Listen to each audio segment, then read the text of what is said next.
Hi all. In the last class we have discussed the vector space structure of LVW. Here was LVW set of form linear transformation from V to W. We have shown that this LVW is a vector space, and the dimension of this LVW is Mn if the dimension of V is equal to n and dimension of W is equal to uh, m. So this is a linear transformation. If the dimension of V is equal to n, dimension of W is equal to m, implies that dimension of LVW is equal to Mn. This is what we have discussed in the last theorem. This is nothing but the dimension of V times dimension of W, or vice versa, dimension of W times dimension of V. So in this LVW has another interesting characteristic. If you choose a T comma U from LVW, okay.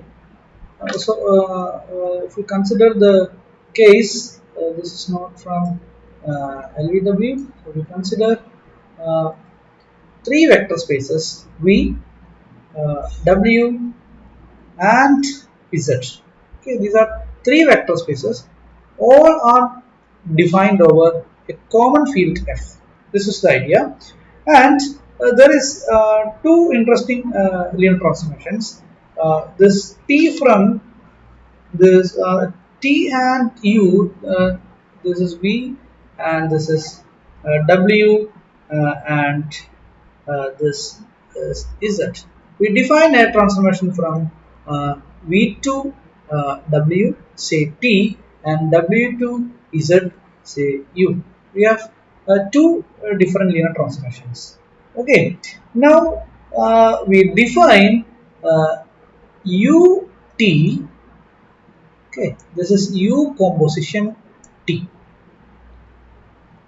So if this T and U are linear transformations, so we can write T belongs to LVW and U belongs to this. U is a linear transformation from W to Z, so that comes from LW to Z. These are two different linear transformations from V to W and W to Z. Using that, you define UT, okay, some kind of multiplication here. That is defined as U composition T. That is UT of alpha.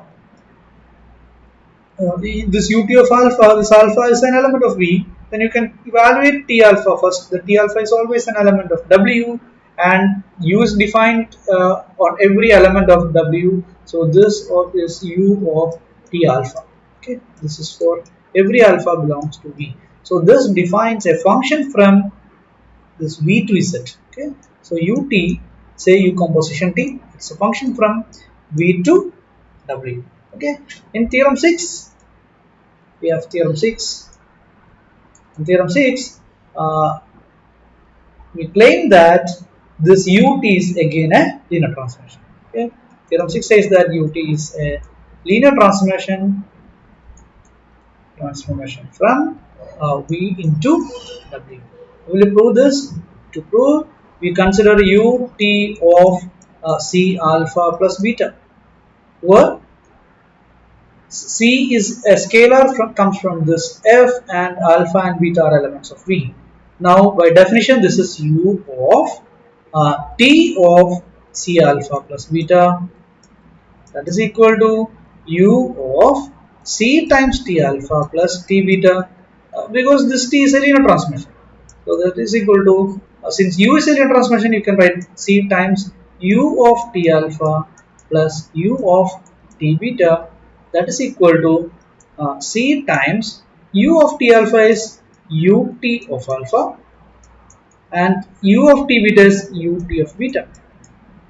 So this shows that UT of C alpha plus beta is equal to C times UT of alpha plus UT of beta. That means UT is a linear transformation. Linear transformation from V into W. So more than a vector space structure, a multiplication of two linear transformations.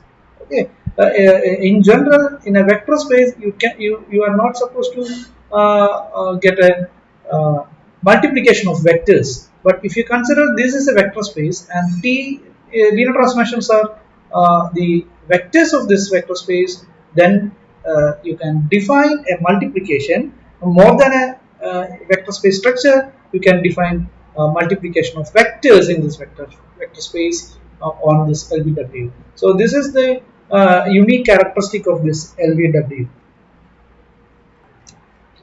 Now, the easiest way to consider such multiplication is you consider a linear transformation from V to V itself. Okay, then you can define T is a linear transformation from V to V. Again, the same linear transformation from V to V. Now you can consider TT. Okay, this is T composition T, and this is denoted by T square. Okay, so how will you define T square? T square of alpha is equal to T composition T of alpha, or you can write T of alpha. So this is the definition of T square.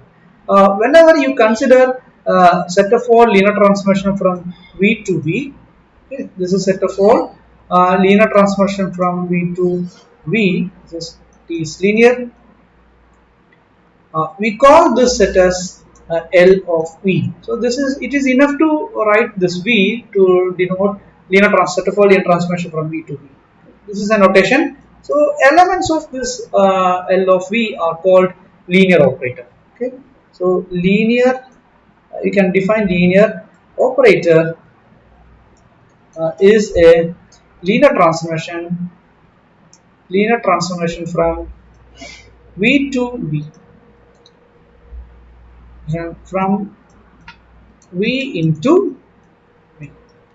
A linear transformation from a vector space to itself is called a linear operator. Okay. Now that's it. LVV can be written as L of V instead of this symbol. You can denote this L of V to denote all the set of all linear transformation from V to V. Okay, so in this case we can consider U T is a linear transformation from V to V, and U is another linear transformation from V to V. Then you can consider TU. Yeah, so these are two elements of the same vector space L of V. Okay, so this is nothing but T from T and U. T comma U are all from L of V. Then you can consider TU. Similarly, you can consider UT. But it is not true that TU is equal to UT in general. We can get the non-commutativity as well. Okay, so TU need not be equal to UT in general. Okay, but there exists a linear transformation from V to V into V defined by I of alpha is equal to alpha. Okay, so what is the importance of this I? This I, when you take T times I of alpha, that is equal to T of I of alpha by definition, but I of alpha is alpha, then this is T alpha. Okay. Similarly, I T of alpha. I T of alpha is I of T alpha, but I of something is same as that one. So this will give T alpha. So this together imply that Ti is equal to I T, that is equal to T for all T belongs to this L of V. Yeah. So in L of V, you can consider I as the multiplicative identity if we consider this composition as multiplication. Yeah. Now another important thing is if you consider three elements T1, T2, U from L of V. Okay. So I call this is the first property, and this is the second property. What is the second property? If you choose three elements, then what is U of T1 plus T2? U of T1 plus T2 of alpha is U of T1 alpha plus T2 alpha, because T1 plus T2 is defined in this manner. So that is U of T1 alpha plus U of T2 alpha that is equal to ut1 plus ut2 of alpha.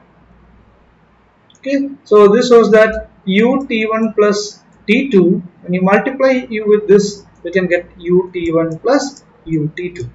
Okay, so this is the second result, and we have third result is c times ut1.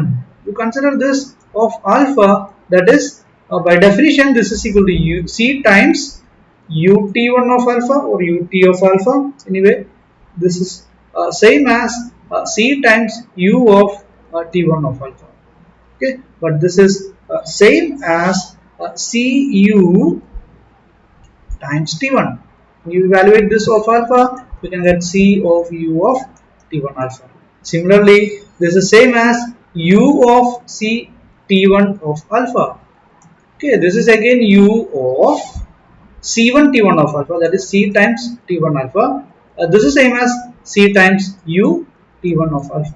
So these all three functions are, or the transformations are same. So this is referred as these three properties are referred as theorem, not theorem, this is lemma, lemma after theorem 6.